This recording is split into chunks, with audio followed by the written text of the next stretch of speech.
ప్రతి కార్యకర్తకు నేను ఒకటే చెప్తా ఉన్నా, ఎవడెవడైతే మీకు అన్యాయం చేశాడో పర్వాలా, అన్యాయం చేయండి, చేయించుకుంటాం, టైం మీది, కానియండి, కొట్టండి అని చెప్పండి.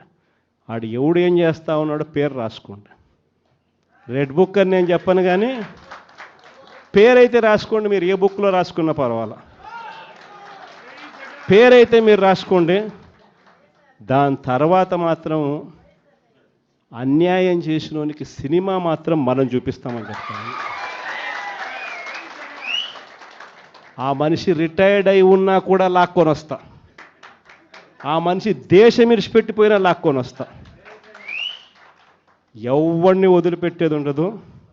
ఒక్కొక్కడికి మాత్రం సినిమా మాత్రం ఎలా చూపించానో అలా చూపిస్తామని మాత్రం చెప్తాను. ఖచ్చితంగా వీళ్ళు ఏదైతే నాటుతున్నారో, ఏదైతే ఇత్తుతున్నారో, ఇది రెండింతలు వీళ్ళకి పండే కార్యక్రమం కూడా జరుగుతుందని మాత్రం ప్రతి కార్యకర్తకు గట్టిగా చెప్పండి. ఎందుకనంటే ఈరోజు రాష్ట్ర వ్యాప్తంగా ఇదే జరుగుతూ ఉంది. ఒక్కొక్కని కథ వింటూ ఉంటే నిజంగా మనసుకు బాధ కలుగుతుంది.